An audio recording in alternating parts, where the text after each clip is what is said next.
नमस्कार, जय महाराष्ट्र मित्रांनो.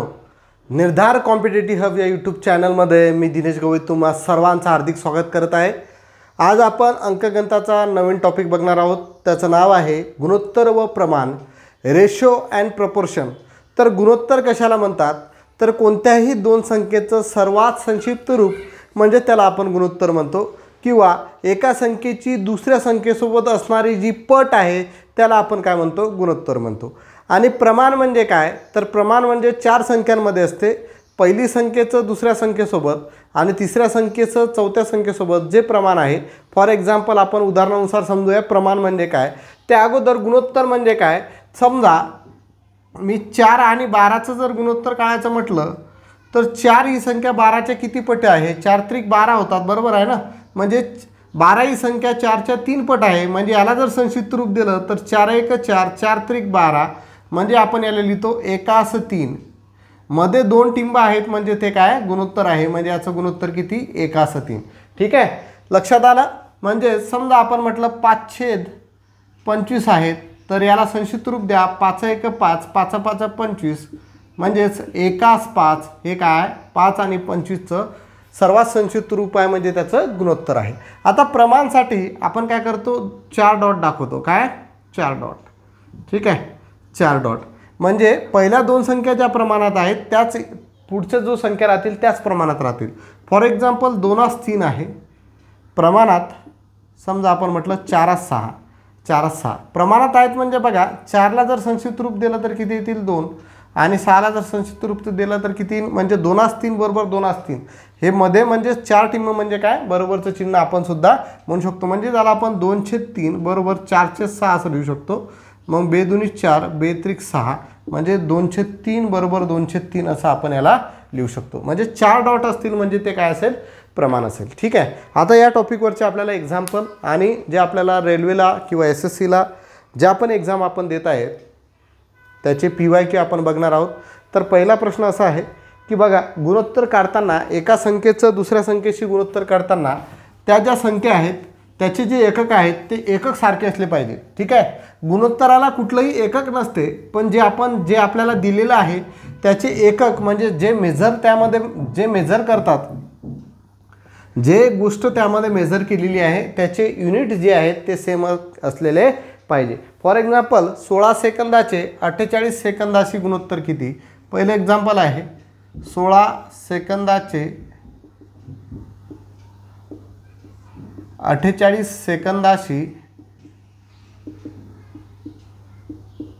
गुणोत्तर किती? हा प्रश्न आहे.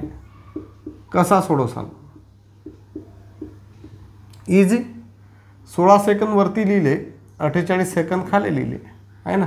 16 आणि 48ला कोणत्या एका संख्येने भाग जातो? डायरेक्ट 16ने भाग जातो. 16 एक 16, सोडून 32, 16 त्रिक 48. ठीक आहे. म्हणजे वरती 1 आहे, खाली 3 आहे, म्हणजे याचं गुणोत्तर काय होईल? एकास 3 झालं याचं उत्तर. 16 सेकंदाचे 48 सेकंदाशी गुणोत्तर किती? आता बघा, इथं सेकंद होतं, इथं पण सेकंद आहे म्हणून मी डायरेक्ट केलं. पण इथं सेकंद आहे, इथं तास आहे, तर या तासाचं रूपांतर आपल्याला कशामध्ये करावं लागेल? सेकंदामध्ये करावं लागेल. तेच मी तुम्हाला सांगितलं. गुणोत्तर काढताना जे पण आपल्याला व्हॅल्यू दिलेले आहेत त्याची युनिट काय असले पाहिजे? त्याची एकके जी असली पाहिजे ती काय असली पाहिजे? सारखी असली पाहिजे. ठीक आहे. दुसरं एक्झाम्पल आपण म्हटलं की 2 लिटरचे 500 मिलीलिटरशी गुणोत्तर किती? 2 लिटरचे 500 मिलीलिटरशी गुणोत्तर किती? मिलीलिटरशी गुणोत्तर किती असा प्रश्न आपल्याला विचारला तर कसं सॉल्व करसा? ठीक आहे. आता गुणोत्तर तर काढायचं आहे, पण इथं लिटर आहे आणि इथं काय आहे? मिलीलिटर. हे मिलीलिटर.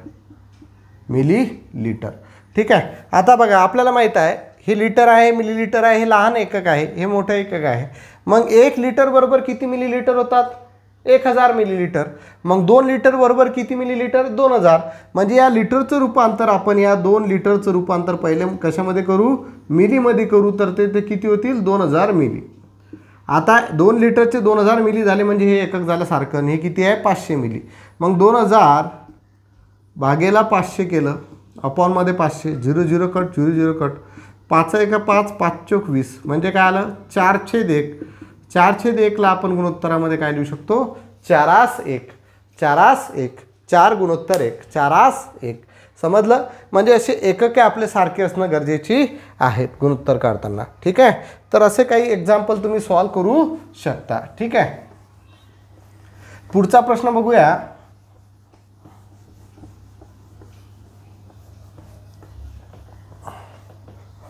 तिसरा प्रश्न आहे 6 महिन्याचे 1.5 वर्षाशी गुणोत्तर किती? 6 महिन्याचे 1.5 वर्षाशी गुणोत्तर किती?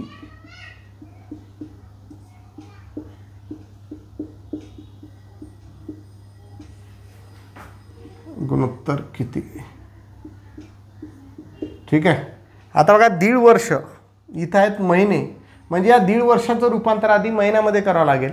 मग मला माहीत आहे 1 वर्ष बरोबर 12 महिने आणि राहिलं अर्ध वर्ष म्हणजे 6 महिने, म्हणजे टोटल 1.5 वर्ष म्हणजे किती महिने रे? 18 महिने आहे ना. म्हणजे वरती अपूर्णांकामध्ये पहिले 6 नंतर 18, 6 × 6 sin 3 18, म्हणजे उत्तर किती येईल तुमचं? 1:3. हे त्याचं काय भेटेल आपल्याला? गुणोत्तर भेटेल. चौथा प्रश्न बघा. चौथा प्रश्न काय म्हटलेला आहे की 30 सेकंदाचे 1 मिनिटाशी गुणोत्तर किती? 30 सेकंदाचे 1 मिनिटाशी गुणोत्तर किती?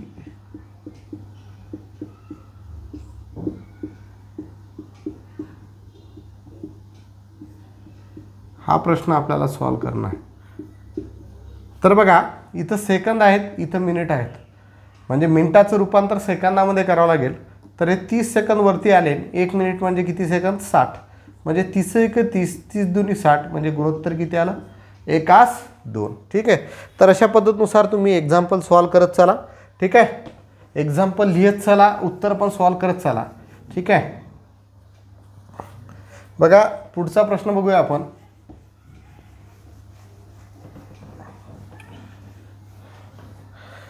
की 30 सेकंदाचे, हा झाला आपला, 20 सेकंदाचे 30 सेकंदाशी गुणोत्तर किती? 20 सेकंदाचे 30 सेकंदाशी गुणोत्तर किती? एकदम साधा प्रश्न आहे. हा प्रश्न तुम्ही सॉल्व करा. हा प्रश्न तुम्ही सॉल्व करा. उत्तर तुम्ही कमेंट बॉक्समध्ये द्यायचं आहे. ठीक आहे. होमवर्कसाठी प्रश्न. ओके. पुढचा प्रश्न बघणार आहोत. बघा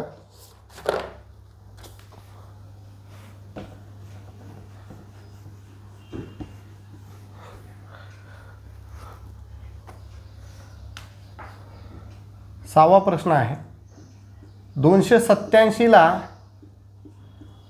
4:3 गुणोत्तरात विभागा.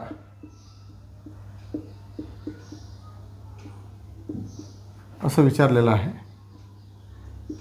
तर एकदम साधा प्रश्न आहे. 287ला 4:3 गुणोत्तरात विभागा. काय करायचं बघा, याचे आता बघा 2 गुणोत्तर आहेत, म्हणजे 2 भाग होतील. मग पहिला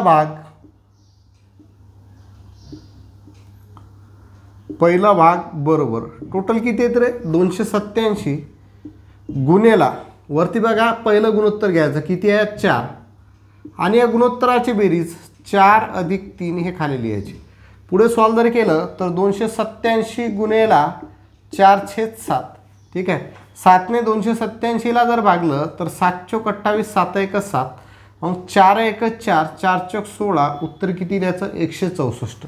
पहिला भाग किती झाला? 164. आता दुसरा भाग बघू. दुसरा भाग बरोबर परत टोटल किती आहे? 287. दुसरा भाग आहे म्हणून दुसरं गुणोत्तर किती? 3 वरती. खाली या गुणोत्तराची बेरीज 4 आणि 3 किती होतात? 7. डायरेक्ट मी 7 लिहिले. 7ने 287ला भागलं, 41चा भाग गेला. 4 × 3 12 आणि 4×1 4, सॉरी 3×1 3, म्हणजे उत्तर किती आलं? 123. पहिला भाग किती झाला? 164चा. आणि दुसरा भाग किती झाला? 123चा. याची जर बेरीज केली 4 आणि 3 7, 6 आणि 2 8, 1 आणि 1 2, बरोबर आले 287. म्हणजे उत्तर काय आहेत आपले? बरोबर आहेत. ठीक आहे. तर अशा पद्धतीनुसार आपण ते गुणोत्तर विभागू शकतो, जेवढं गुणोत्तर असेल त्या पार्टमध्ये. ठीक आहे. इथं जर 3 गुणोत्तर असते तर तिघांची बेरीज खाली लिहिली असती. पहिला भाग वरती, म्हणजे पहिला भाग असता तर पहिलं गुणोत्तर वर, दुसरा भाग असता तर दुसरं गुणोत्तर वर म्हणजे दुसरा नंबर वरती आणि तिसरा भाग असता तर तिसरा नंबर वरती. चौथा बघा, सॉरी कितवा आहे, 7वा एक्झाम्पल बघा.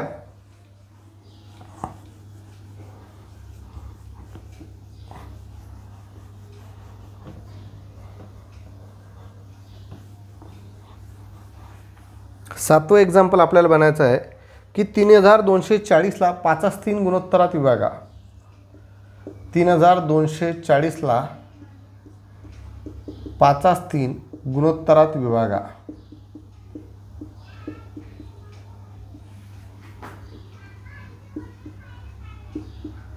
ठीक आहे. सेम पहिला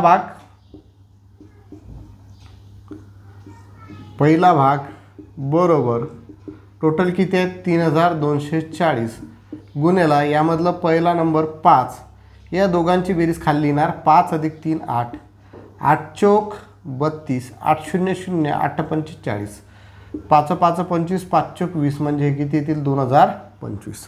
ठीक आहे. पुढे जर पाहिलं दुसरा भाग जर पाहायला घेतला तर दुसरा भाग बरोबर 3240 जसे तसे गुणोत्तरामधला दुसरा नंबर 3, दोघांची बेरीज खाले भाग जर दिला तर 405चा होतो. ठीक आहे. 12 15. ठीक आहे. हे उत्तर आलं. बेरीज करा बघा. 5 आणि 5 10 0, हातचा आला 1 2 1 3 आणि 1 4, 2 अशी 2, 3240 रुपये. बरोबर आहे. म्हणजे पहिला भाग आणि दुसऱ्या भागाची बेरीज केली तर 3240 रुपये आपल्याला भेटून राहिले. म्हणजे उत्तर काय आपलं परफेक्ट आहे. एक एक्झाम्पल तुम्ही सोडवा, उत्तर कमेंट बॉक्समध्ये सांगा. होमवर्कसाठी एक्झाम्पल आहे 8 नंबरचं की 240ला 2/3 गुणोत्तरात विभागा. 240ला 2/3 गुणोत्तरात विभागा.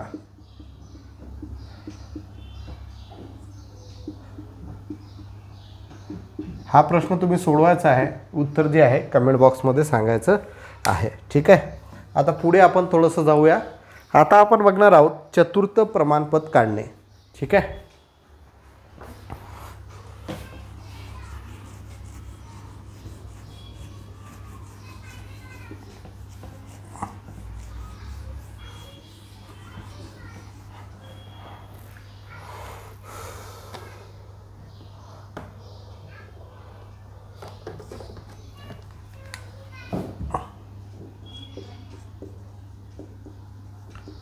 चतुर्थ प्रमाणपद काढणे आपल्याला बघायचं आहे. एक्झाम्पलनुसार स्टार्ट करूया. पहिलं एक्झाम्पल आहे 4 5 12. याचं चतुर्थ प्रमाणपद काढायचं आहे. 4 5 आणि 12 याचं आपल्याला चतुर्थ प्रमाणपद काढायचं आहे. तर बघा, हे पहिलं पद, दुसरं पद, तिसरं पद, चौथं पद याच्यामध्ये आहे का रे? नाही आहे. म्हणजे याला काय म्हणतो आपण एक्स. ठीक आहे. आताच आपण बघितलं होतं की आता 4 नंबर आहेत, 4 संख्या प्रमाणात आहेत. म्हणजे ह्याला आपण असं लिहू शकतो 4/5 प्रमाणाचं चिन्ह 12x. बरोबर आहे. आता 4/5 म्हणजे काय? 4/5 प्रमाण म्हणजे बरोबरचं चिन्ह आणि हे काय होतील 12x. आता मला x ची किंमत काढायची आहे. तिरपा गुणाकार याचा करता येईल. 4 × x 4x बरोबर 12 × 5 60 किंवा 12 × 5 जसे तसे ठेवू. x ची किंमत काढायची आहे. 4 भागाकारामध्ये जाईल म्हणजे x बरोबर 12 × 5 भागेला 4. 4 त्रिक 12, 3 5 15 म्हणजे x बरोबर किती भेटेल 15. म्हणजे जे चौथं पद आहे या x च्या ठिकाणी किती येईल रे 15. x च्या ठिकाणी काय येईल 15. लक्षात आलं. x च्या ठिकाणी काय येईल 15. काय फॉर्म्युला वगैरे पाहण्याची गरज नाही आहे. 3 पद दिलेले आहेत. चौथं पद माहीत नाही म्हणून x. प्रमाणपद म्हणजेच काय? 4 संख्यांचं प्रमाणपद असते. पहिली संख्या दुसऱ्याशी गुणोत्तरात असते. नंतर या 2 संख्या या शेवटच्या 2 संख्येची गुणोत्तरात असतात. मग मध्ये असते प्रमाण. प्रमाण म्हणजे बरोबरचं चिन्ह. मग 4/5 प्रमाणास 12x. मग 4/5 बरोबर 12/x. तिरपा गुणाकार केला 4 × x 4x. 12 × 5 12 पंचे 60 किंवा 12 × 5 जसे तसे ठेवले. 4 खाली आला कारण आपल्याला x ची किंमत काढायची आहे. 4 त्रिक 12, 3 × 5 म्हणजे x बरोबर म्हणजे चौथं प्रमाणपद बरोबर आपल्याला किती भेटलं 15. 8 12 आणि 16चा समजा काढायचं आहे. दुसरं एक्झाम्पल 8 12 आणि 16. आता बघा 3 पद आहेत, चौथं पद काढायचं आहे म्हणजेच एक्स, म्हणजे याला आपण 8/12 प्रमाणात 16x, आणखी काय लिहू, याला पूर्णांकामध्ये लिहिता येईल काय, 8/12 बरोबर 16x. एक्सची किंमत काढायची आहे, 8 भागाकारात जाईल सरळ सरळ, 8x बरोबर 12 गुणिले 16, तसंच तसं ठेवलं. एक्स बरोबर 8ने भागलं, 12 गुणिले 16 भागेला 8, 8 दुनी 16 म्हणजेच एक्स बरोबर 12 दुनी 24 आलं उत्तर. म्हणजे चतुर्थ प्रमाणपद बरोबर किती, 24. ठीक आहे. आता ही स्टेप तुम्ही काढू शकता, डायरेक्ट या स्टेपला येऊन तुम्ही उत्तर काढलं पाहिजे. ठीक आहे. एक होमवर्कसाठी देतो, सोडून बघा 5, 20 आणि 30चं चतुर्थ प्रमाणपद तुम्ही काढायचं आहे.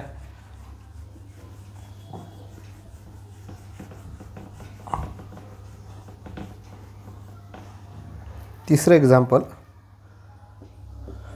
5, 20 आणि 30 याचं चतुर्थ प्रमाणपद म्हणजेच इथं एक्सची किंमत तुम्हाला काढायची आहे. चौथा आहे QX.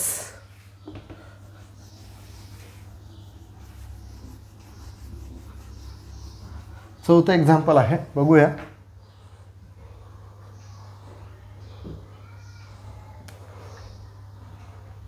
QX वर्ग XM XY, QX वर्ग XM XY, इथं पण चौथं प्रमाणपद काढायचं आहे. आता इथं QXY हे सगळे आले. ठीक आहे. आता बघा इथं कसं करणार, इथं कसं करणार तर लक्षात घ्या.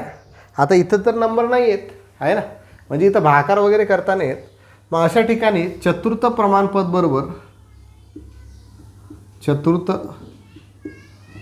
प्रमाणपद बरोबर शेवटच्या 2 पदांचा गुणाकार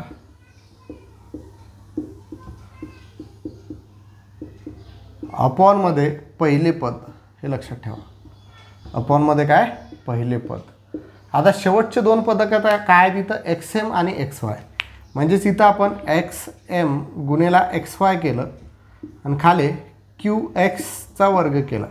आता बघा x गुणिला x जर केलं तर xचा वर्ग होईल आणि खाली पण xचा वर्ग आहे, म्हणजे x वर्ग कटेल. म्हणजे काय येऊ राहिलं, m गुणिला y, म्हणजे याला आपण लिहू शकतो my, आणि खाली काय येईल q, म्हणजे याचं चतुर्थ प्रमाणपद काय भेटेल आपल्याला, my/q. लक्षात आलं.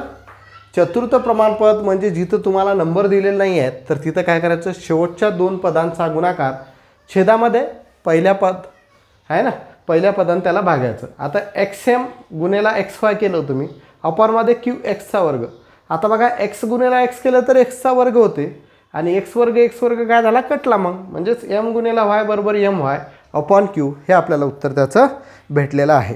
ठीक आहे. आता आपण बघणार आहोत तृतीय प्रमाणपद काढणे.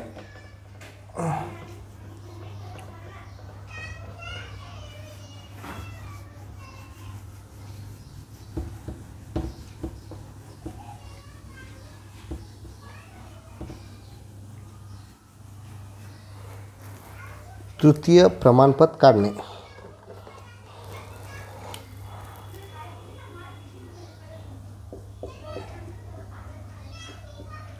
याच्या अगोदर आपण बघितलं चतुर्थ प्रमाणपद काढणे. आता आपल्याला बघायचं आहे तृतीय प्रमाणपद काढणे. ठीक आहे. तर बघूया, पहिलं एक्झाम्पल आहे 9 व 12चे तृतीय प्रमाणपद काढा.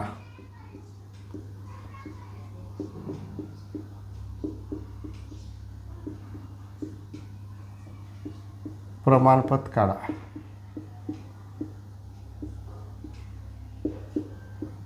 9 व 12चे तृतीय प्रमाणपद काढा. ठीक आहे. आता बघा, आता 2च आहे, पहिलं पद आणि दुसरं पद दिलेलं आहे. समजा 9 हे पहिलं पद, 12 आहे दुसरं पद, तिसरं आपण x म्हटलं, बरोबर आहे. आता बघा तिसरं आपल्याला काढायचं आहे. मग काय असते, पहिली संख्या किंवा पहिलं पद अपॉनमध्ये दुसरी संख्या बरोबर, इथं सुद्धा दुसरी संख्या येते, 3 पद जर असतील तर दुसरी संख्या अपॉनमध्ये तिसरी संख्या, हे लक्षात ठेवा. जर तृतीय प्रमाणपद आपल्याला काढायचं आहे तर पहिले पहिली संख्या येईल, छेदामध्ये दुसरी संख्या, बरोबर. इथं परत दुसरी संख्या, छेदामध्ये तिसरी संख्या. आता पहिली संख्या किती आहे, इथं 9 आहे, अपॉनमध्ये दुसरी संख्या किती आहे 12, बरोबर. दुसरी संख्या किती आहे 12, तिसरी संख्या माहीत नाही म्हणजेच x. परत तीच पद्धत तिरपा गुणाकार करावा लागेल, x गुणेला 9 9x, बरोबर. 12 गुणेला 12 म्हणजे हे असं ठेवलं मी, x बरोबर 12 गुणेला 12 आणि हा 9 काही खाली. 3 त्रिक 9, 3 चौक 12, परत 3 चौक 12 म्हणजे x बरोबर 4 गुणेला 4 किती आले 16.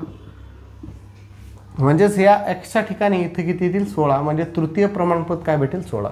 यावरून तुमच्या लक्षात आलं असेल, जर तुम्हाला 2 संख्या दिलेल्या आहेत किंवा 2 पदं दिलेले आहेत तर दुसऱ्या संख्येचा गुणाकार म्हणजे दुसऱ्या संख्येचा वर्ग, बरोबर आहे. इथं बघा 12 गुणेला 12 म्हणजे दुसऱ्या संख्येचा काय झाला वर्ग, अपॉनमध्ये पहिली संख्या, अपॉनमध्ये पहिली संख्या. म्हणजे याला आपण असं लिहू शकतो, तृतीय प्रमाणपद जर आपल्याला 2 संख्या दिलेल्या आहेत आणि तृतीय प्रमाणपद जर काढायचं आहे, प्रमाणपद जर काढायचं आहे तर आपण असं लिहू शकतो, दुसऱ्या संख्येचा वर्ग किंवा दुसऱ्या पदाचा वर्ग, दुसऱ्या संख्येचा वर्ग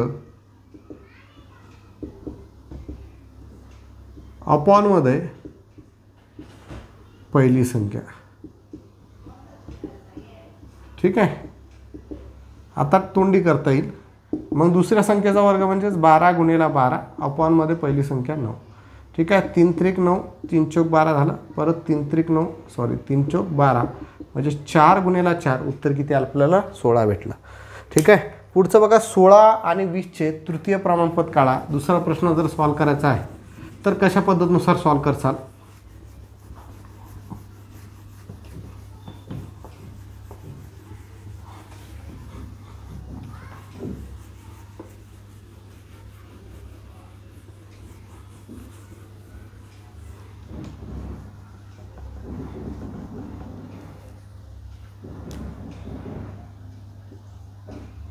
सोळा व 20चे तृतीय प्रमाणपद काढा. सेम दुसऱ्या संख्येचा वर्ग भागेला पहिली संख्या म्हणजेच तृतीय प्रमाणपद बरोबर दुसरी संख्या कोणती आहे 20. 20चा वर्ग म्हणजेच 20 गुणेला 20 केलं मी, छेदामध्ये पहिली संख्या 16. आता 16 आणि 20ला 4ने भाग जातो म्हणून 4 चौक 16, 4 पंच 20. परत या 4ने 20ला भाग जातो, 4 पंच 20 म्हणजेच 5 गुणेला 5 25 काय भेटलं आपल्याला तृतीय प्रमाणपद भेटलेलं आहे. ठीक आहे. तर अशा पद्धतीनुसार तृतीय प्रमाणपद काढणं सोपं आहे. तृतीय प्रमाणपद काढण्यासाठी दुसऱ्या संख्येचा वर्ग भागेला पहिली संख्या हे गोष्ट लक्षात ठेवायचं आहे. ठीक आहे. 2 एक्झाम्पल तुम्ही सुद्धा सोडवा. तिसरं एक्झाम्पल समजा असं म्हटलं का आहे a वर्ग x वर्ग व bxचे तृतीय प्रमाणपद काढा.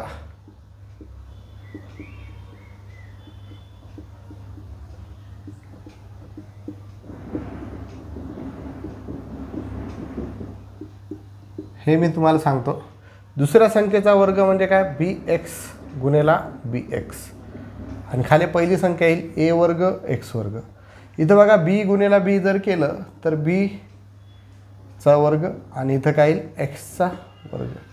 किंवा कसं करा तुम्ही अपॉन इथं काय येईल a वर्ग x वर्ग. हा x वर्ग कटेल म्हणजे इथे काय येईल b वर्ग अपॉन a वर्ग. हे आपल्याला याचं उत्तर भेटेल. ठीक आहे. तुम्ही एक सोडवा. चौथं 4 व 6चे तृतीय प्रमाणपद काढा.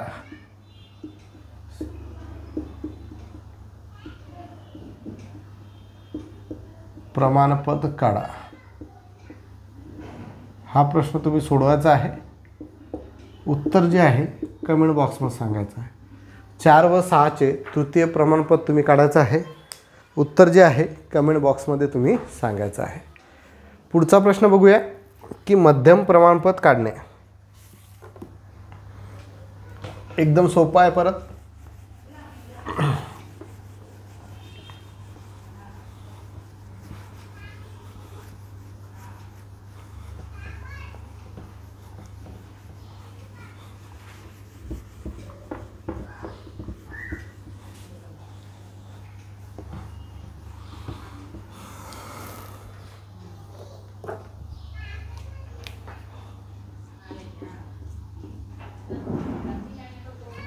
मध्यम प्रमाणपद काढणे. आता लक्षात घ्या, आतापर्यंत 3 गोष्टी आपण शिकल्या. पहिलं पाहायला आपण चतुर्थ प्रमाणपद काढणे. तर चतुर्थ प्रमाणपद काढण्यासाठी आपल्याला 3 संख्या दिलेल्या होत्या, चौथं काढायचं होतं. तर शेवटच्या 2 संख्येचा गुणाकार भागेला पहिली संख्या बरोबर चतुर्थ संख्या प्रमाणपद काढणे. नंतर आपण पाहिलं तृतीय प्रमाणपद काढणे. तर यामध्ये काय, दुसऱ्या संख्येचा वर्ग भागेला पहिली संख्या म्हणजेच तृतीय प्रमाणपद. आता आपल्याला मध्यम प्रमाणपद काढायचं आहे, म्हणजे 2 संख्या दिलेल्या राहतील त्याचं मध्यम प्रमाणपद काढायचं आहे. तर लक्षात घ्या, मध्यम प्रमाणपद बरोबर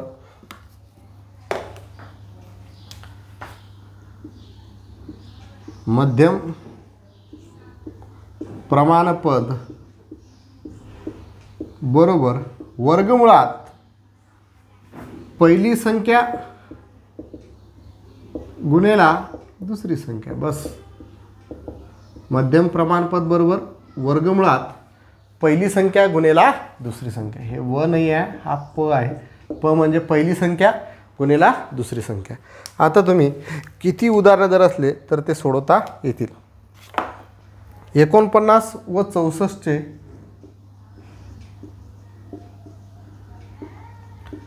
मध्यम प्रमाणपद काढा.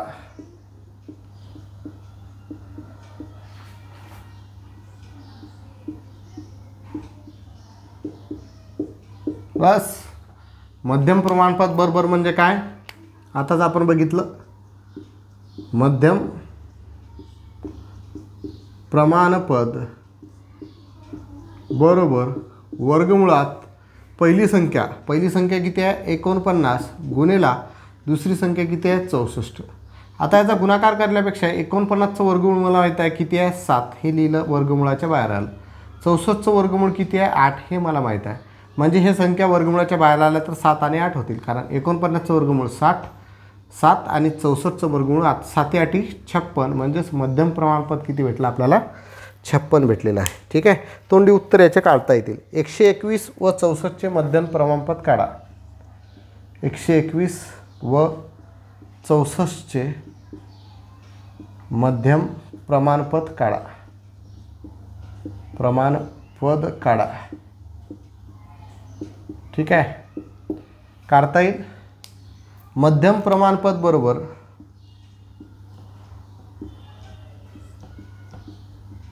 प्रमाणपद बरोबर 121 गुणेला 64. 121चं वर्गमूळ किती 11 आणि 64चं वर्गमूळ किती 8. 11 8 किती झाले 88. 88 काय झालं आपलं मध्यम प्रमाणपद. किंवा तुम्ही 121 आणि 64चा गुणाकार करा, नंतर त्याचं वर्गमूळ करा, तुम्हाला काय भेटेल 88च भेटतील. पण त्याला वेळ लागेल, हे सोपं आहे आपलं, आहे ना. तर अशा पद्धतीनुसार मध्यम प्रमाणपद आपल्याला काढता येईल. मग मध्यम प्रमाणपद काढण्यासाठी काय आहे, वर्गमुळात पहिली संख्या गुणेला दुसरी संख्या. ठीक आहे, 2 उदाहरणं तुम्ही सोडवा. 49 व 81चे मध्यम प्रमाणपद काढा.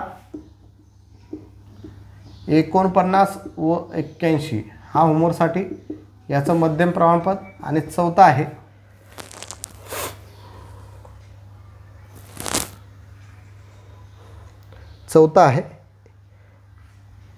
ax वर्ग व ax चा घात 4, ax वर्ग व ax चा घात 4 हे सुद्धा होमवर्कसाठी ठेवा. काढता येईल ना.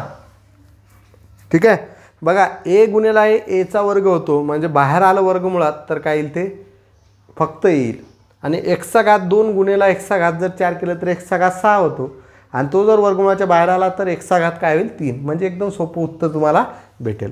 ठीक आहे, हे 2 उदाहरणं तुम्ही सोडवायचे आहेत आणि उत्तर जे आहे ते कमेंट बॉक्समध्ये सांगायचं आहे. आता मी 2 एक्झाम्पल असे घेतो की त्याच्यामध्ये तुमचं वर्गमूळ निघणार नाही, तर त्यामध्ये मध्यम प्रमाणपद काढताना काय करायचं ते आपण बघून घेऊ. ठीक आहे,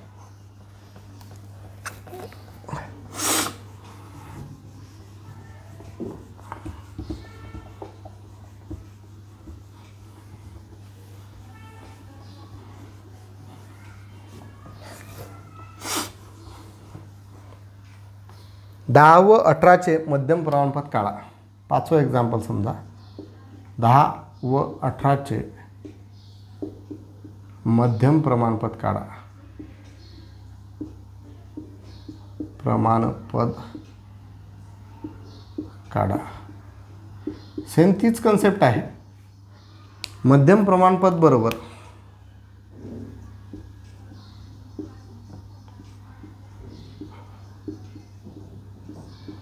पद बरोबर वर्गमुळात पहिली संख्या गुणेला दुसरी संख्या. आता बघा 10चा पण वर्गमूळ नाही निघत आणि 18चा पण नाही निघत.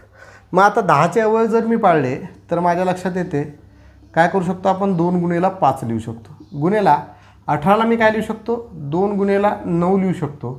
आता याच्यामध्ये बघा आपल्याला सरळ सरळ लक्षात येते की 9चं वर्गमूळ निघते 3 आणि 2 गुणेला 2 काय होतात 4. मग 4चं वर्गमूळ किती निघते 2. म्हणजे या 2 गुणेला 2 केलं 4 किंवा इकडे घेऊ 2 गुणेला 2 झाले 4 गुणेला हे 5 जसे तसे हे 9 जसे तसे. याच्यामध्ये 4चं वर्गमूळ निघते 9चं वर्गमूळ निघते. तर निघते तर काढून घ्या. 4चं वर्गमूळ 2 आला कंसाच्या बाहेर गुणेला 9चं वर्गमूळ 3 आला कंसाच्या बाहेर. 5चं वर्गमूळ निघते का नाही निघत. म्हणजेच वर्गमुळात 5 जसेच्या तसे. 2 गुणेला 3 किती झाले 6 म्हणजे 6 वर्गमुळात 5 हे आपलं उत्तर आलेलं आहे. 6 वर्गमुळात 5. ठीक आहे. तर अशा पद्धतीनुसार जिथं आपलं वर्गमूळ निघत नाही तिथं आपण अशा पद्धतीनुसार अवयव पाळून त्याचे एक्झाम्पल ते सॉल्व करता येतील. ठीक आहे. 6वं एक्झाम्पल बघूया.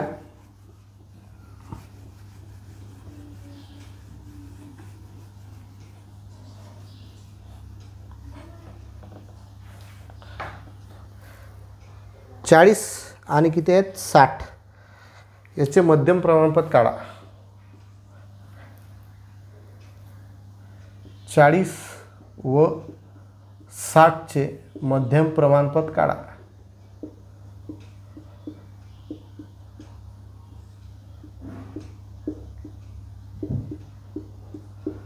सेम मध्यम प्रमाणपद बरोबर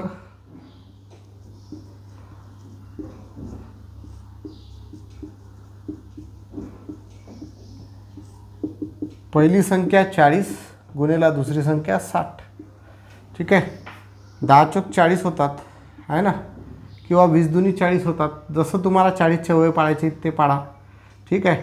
किंवा 2 गुणेला 20 केलं तर 40 होतात. परत 2 गुणेला 10 केलं तर 20 होतात आणि 2 गुणेला 5 केलं तर ठीक आहे. म्हणजे 5 दुनी 10 10 दुनी 20 20 दुनी 40 हे झाले 40चे अवयव. सेम 60चे जर पाळायचे म्हटले तर 2 गुणेला किती केले तर 30 आणि 30चं जर पाळायचं म्हटलं तर 2 गुणेला 15 आणि 15ला पाळायचं म्हटलं तर 3 गुणेला 5 आहे ना असे अवयव पडतील. आता बघा या 2चा आणि 2चा गुणाकार किती येते 4 म्हणजे याचे आपल्याला पाडता येतील. या 2चा आणि 2चा गुणाकार किती होते 4. ठीक आहे. आणि हा 5 आणि हा 5. तर लक्षात घ्या 2 गुणेला 2 4 म्हणजे याचं वर्गमूळ आलं 2 गुणेला हे 2 गुणेला 2 4 म्हणजे याचं वर्गमूळ आलं 2. आता 5 गुणेला 5 25 होतात. 25चं वर्गमूळ किती आलं 5. राहिलं काय मग आता हा 2 आणि 3. 2 गुणेला 3 6 6चं वर्गमूळ निघते का नाही निघत. म्हणजेच हे वर्गमुळात किती राहतील 6. याचा गुणाकार करा 2 गुणेला 2 4 4 5 20 म्हणजे 20 वर्गमुळात 6 हे आपल्याला उत्तर भेटेल. ठीक आहे. 20 वर्गमुळात 6. ठीक आहे. दुसरा एक प्रश्न तुम्ही सोडवायचा आहे 7 नंबरचा.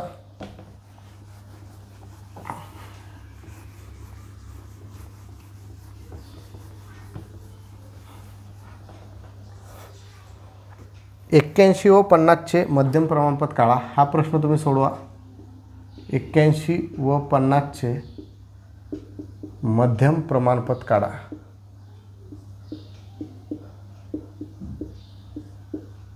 हा प्रश्न आपण सोडवायचा आहे आणि उत्तर जे आहे कमेंट बॉक्समध्ये मला द्यायचं आहे. ठीक आहे. तर अशा पद्धतीनुसार हे आपल्याला गुणोत्तर आणि प्रमाण याचे उदाहरणं सोडवता येतील. ठीक आहे. आता एक प्रश्न वेगवेगळे घेऊया थोडेसे.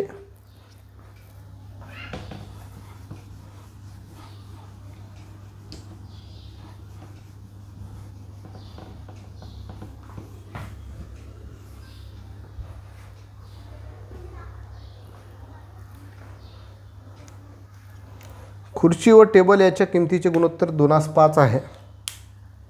8 नंबरचा प्रश्न. खुर्ची व टेबल यांच्या किमतीचे गुणोत्तर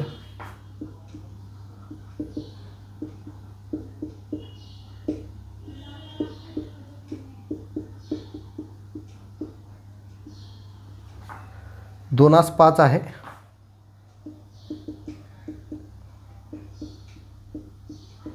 आणि टेबलाची किंमत 540 रुपये असल्यास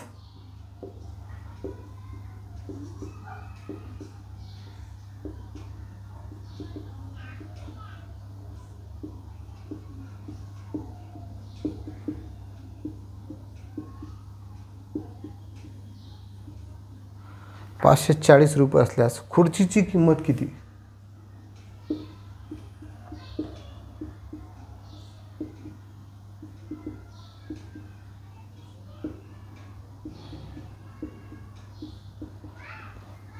ऑप्शन आहे 220, 216, 340.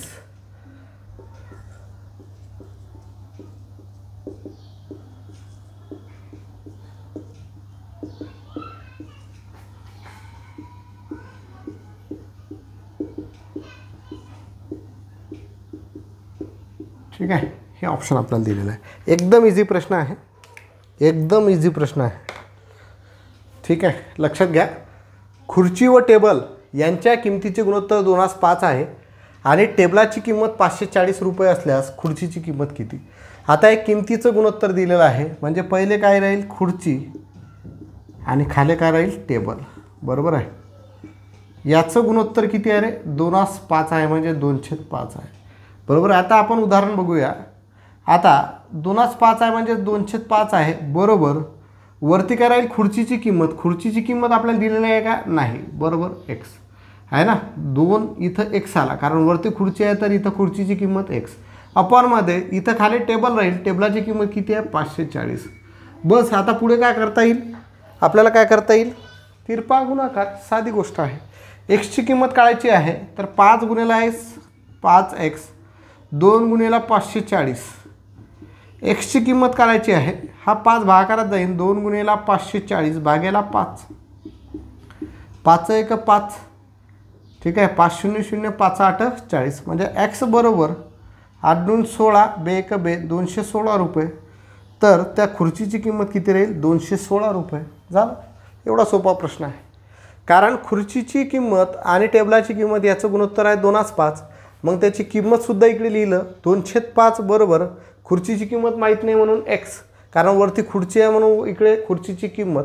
खाली टेबल 5 आहे तर त्याची किंमत किती आहे? 504. म्हणजेच तिरपा गुणाकार करून आपल्याला एक्सची किंमत भेटली. ते उत्तर आलं आपला खुर्चीच्या किंमतीचं. ते किती आलं? 216 रुपये. ठीक आहे. एक प्रश्न आणखी एक असा घेऊ. 3 3 7 आहे 441. आता फटाफट सॉल्व करू. स्पीड वाढवून टाकू. 9वा प्रश्न समजा म्हटला. इथं आहे 3 7, इथं आहे 441. ऑप्शन चेंज होतील. खुर्ची व टेबल यांच्या किमतीचे गुणोत्तर 3 7 आहे आणि टेबलाची किंमत 441 रुपये आहे. तर खुर्चीची किंमत किती? पहिला ऑप्शन आहे 198 रुपीज. दुसरा ऑप्शन आहे 189 रुपीज. तिसरा ऑप्शन आहे 981 रुपीज. आणि चौथा ऑप्शन आहे 900 रुपीज. तर बघा कोणतं सॉल्व करता येईल. इझी आहे. पहिले काय दिलं आहे? खुर्ची आणि टेबल. पहिले खुर्ची आहे तर खुर्चीचं गुणोत्तर वरती 3, टेबलाचं खाली. बरोबर. खुर्चीची किंमत आपल्याला काढायची आहे म्हणून ती एक्स आहे. अपॉनमध्ये खाली टेबल आहे तर टेबलाची किंमत 441. तिरपा गुणाकार करायला लागेल. 7 गुणिले 1 7x. बरोबर. 3 गुणिले 441 न करता 3 गुणिले 441 जसं तसं ठेवा. एक्सची किंमत काढायची आहे. 7 भागाकारामध्ये जाईल म्हणजे 3 गुणिले 441 भागेला 7. 7ने याला भाग गेलाच पाहिजे. 7 7 49. 7 7 42. 7 7 42 राहिले 2. 7 3 21. म्हणजे एक्स बरोबर 3 3 9 6 3 18 189 रुपये. म्हणजे त्या खुर्चीची किंमत किती राहील? 189 रुपये. बघा ऑप्शन क्रमांक 2 जे आहे हे आपलं परफेक्ट आन्सर आहे. ठीक आहे. 10 आणि 11 नंबरचं सेम उदाहरण आहे. मी तुम्हाला खुर्ची आणि टेबल याचे गुणोत्तर आणि टेबलाची किंमत लिहून देतो. 10 नंबर बघा प्रश्न जसा तसा. खुर्ची व टेबल यांच्या किमतीचे गुणोत्तर किती आहे? 5 7 आहे. 5 7 आहे आणि टेबलाची किंमत आहे 560 रुपये. 560 रुपये टेबलाची किंमत आहे, तर खुर्चीची किंमत किती हा प्रश्न तुम्ही सॉल्व करायचा आहे. उत्तर कमेंट बॉक्समध्ये द्यायचं आहे. होमवर्कसाठीचा प्रश्न. 11 नंबरचा प्रश्न आहे की खुर्ची व टेबल याच्या किमतीचे गुणोत्तर 3:5 आहे आणि टेबलाची किंमत 700 रुपये असल्यास खुर्चीची किंमत किती राहील हे आपल्याला काढायचं आहे. हे दोन्ही प्रश्न होमवर्कसाठी आहेत आणि याचं उत्तर तुम्ही मला कमेंट बॉक्समध्ये द्यायचं आहे. याचं उत्तर काय करायचं आहे, कमेंट बॉक्समध्ये तुम्ही मला द्यायचं आहे. ठीक आहे. एक 10 नंबरचा प्रश्न बघा, एकदम सोपा आहे. तोंडी उत्तर ज्याचं निघते ते आपण बघूया.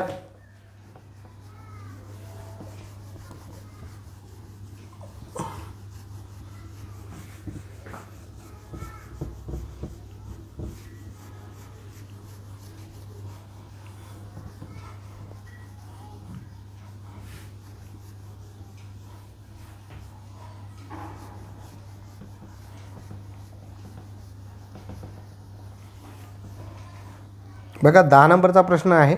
2 घनांच्या घनफळाचे गुणोत्तर 2 घनांच्या घनफळाचे गुणोत्तर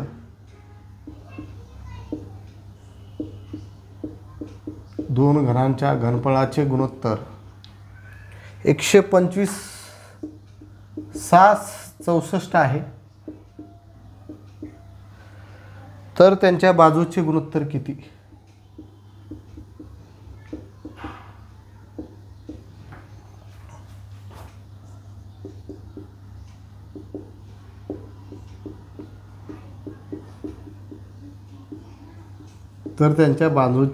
किती. ठीक आहे. एकदम इझी प्रश्न आहे. याचं उत्तर मी तोंडी लिहितो. याचं उत्तर येईल 5/4. किती येईल, 5/4. मग आता हे कसं लिहिलं, एकदम सोपं आहे. घन म्हणजे काय की ज्याची लांबी, रुंदी आणि उंची सारखीच असते, आहे ना. ज्याची लांबी, रुंदी आणि उंची सारखी असते त्याला आपण काय म्हणतो, घन म्हणतो, आहे ना. आणि घनाचे घनफळ बरोबर काय असते रे, घनाचे घनफळ बरोबर कसं काढतो आपण, बाजूचा घन. काय करतो, बाजूचा घन, आहे ना. घनाचे घनफळ काढण्यासाठी आपण बाजूचा घन करतो. मग बाजू काढायचे असेल तर या जे गुणोत्तर जे दिलेलं आहे त्याचं काय घ्यायचं, घनमूळ घ्यायचं. 125चं घनमूळ किती आहे, 5. कारण 125 काय आहे, 5चा घन आहे. आणि 64चं घनमूळ किती आहे, 4. कारण 64 काय आहे, 4चा घन आहे. म्हणजे घनाचे घनफळाचं गुणोत्तर तुम्हाला दिलेलं असेल तर तुम्हाला बाजूचे गुणोत्तर सांगितलं तर त्या 2 घनांच्या बाजूचे गुणोत्तर विचारलं तर काय करायचं की त्या दोन्ही घनाच्या घनफळाचं काय करायचं, घनमूळ घ्यायचं आहे. ठीक आहे. काय घ्यायचं आहे, घनमूळ. म्हणजे याचं उत्तर तुम्हाला तोंडी सांगता येईल. समजा 11 नंबरचा प्रश्न तुम्हाला विचारला,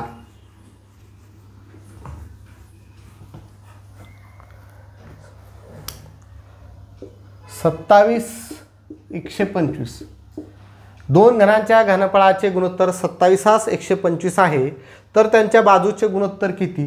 27चं घनमूळ किती, 3. आणि 125चं घनमूळ किती, 5.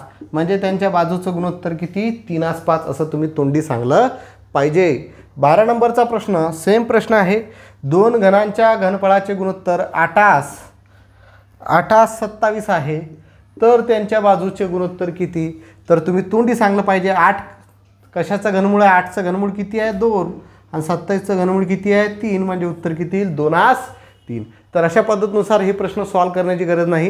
जिथं तुम्हाला 2 घनांच्या घनाचं घनफळ दिलेलं आहे, त्याचं गुणोत्तर दिलेलं आहे, तिथं बाजूचं गुणोत्तर काढण्यासाठी फक्त त्याचं काय घ्यायचं आहे, घनमूळ घ्यायचं आहे. ठीक आहे. तर लक्षात ठेवा ह्या गोष्टी. ठीक आहे. असाच एक प्रश्न असतो, 2 वर्तुळांच्या क्षेत्रफळाचे गुणोत्तर. 13 नंबरचा प्रश्न,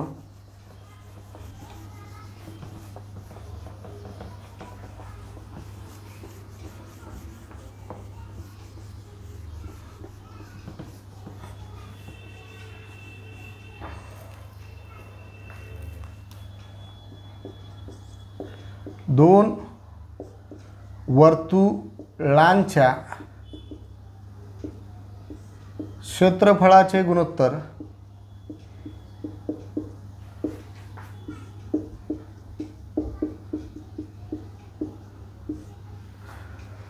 एकास 4 आहे, एकास 4 आहे, तर त्यांच्या परिघाचे गुणोत्तर किती?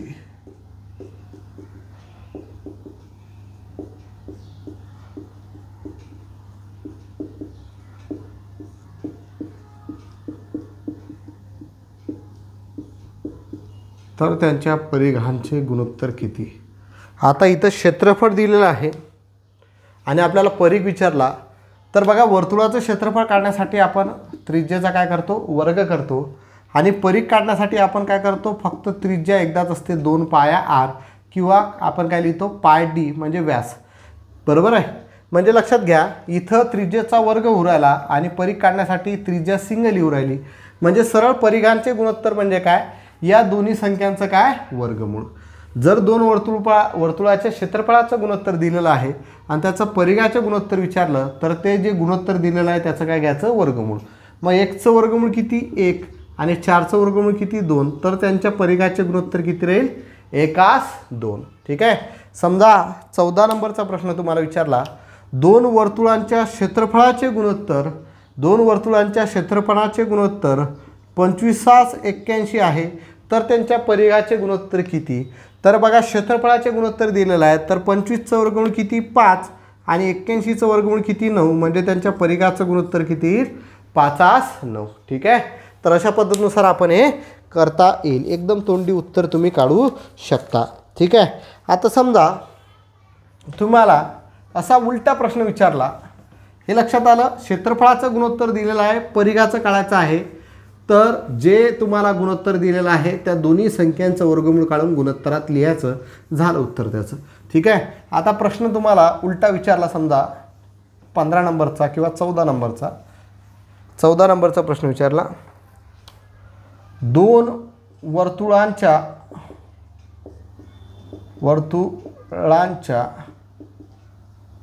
त्रिज्यांचे गुणोत्तर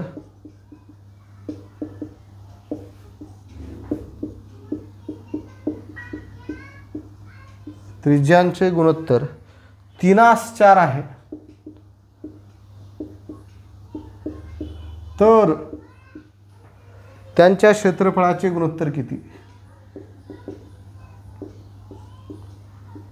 क्षेत्रफळाचे गुणोत्तर किती?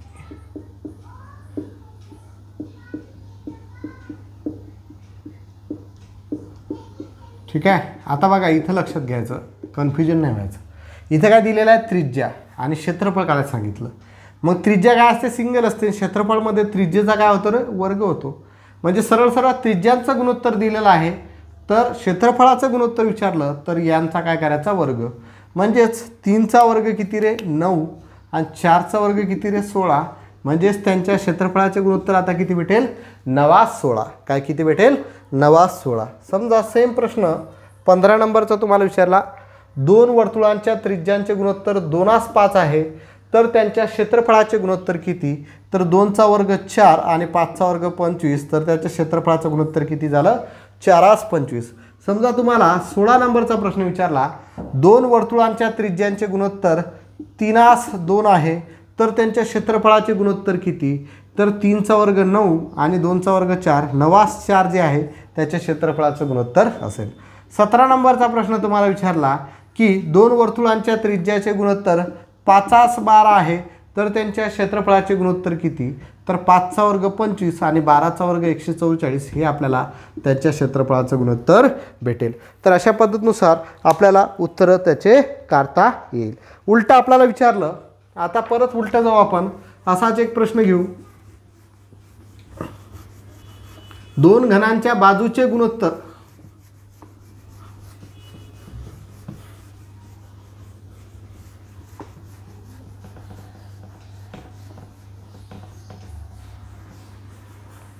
एकोणीस नंबरचा प्रश्न आहे. समजा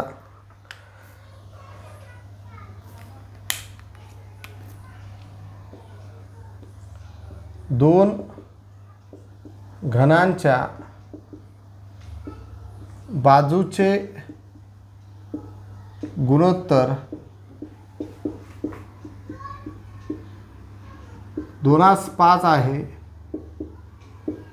तर त्यांच्या घनफळाचे गुणोत्तर किती?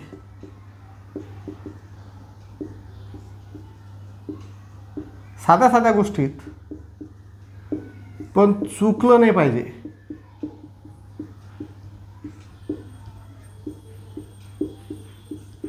दोन घनांच्या बाजूचे गुणोत्तर 2:5 आहे, तर त्यांच्या घनफळाचे गुणोत्तर किती? ठीक आहे. आता इथं बाजू दिलेलं आहे, आपल्याला घनफळ काढायचं आहे.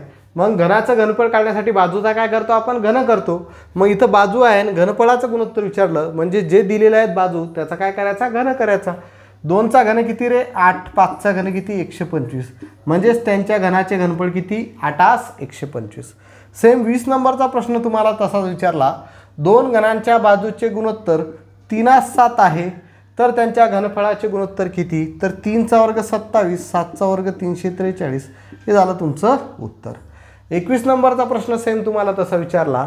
दोन घनांच्या बाजूचे गुणोत्तर 4:5 आहे, तर त्यांच्या घनफळाचे गुणोत्तर किती? तर 4चा घन 64, 5चा घन 125, म्हणजे 64 125 हे त्याच्या घनफळाचं गुणोत्तर असेल. तर अशा पद्धतीनुसार आपल्याला हे एक्झाम्पल सोडवायचे आहेत. हा पहिला पार्ट होता, सोपी होता. पण आता बघा, हा सोपी वाटतो, पण जसं तुम्ही 2 लेक्चर केले की मागचं आपण विसरून जातो. तर त्याची रिव्हिजन अत्यंत महत्त्वाची असते. जे पण आपण टॉपिक शिकलेला आहे त्याची रिव्हिजन चांगली करा. ठीक आहे. काय अडचण असेल तर तुम्ही टाकत चला, आपण त्याला सॉल्व करत चालू. ठीक आहे. तर आजच्या या लेक्चरमध्ये इथंच थांबतो. धन्यवाद. जय महाराष्ट्र.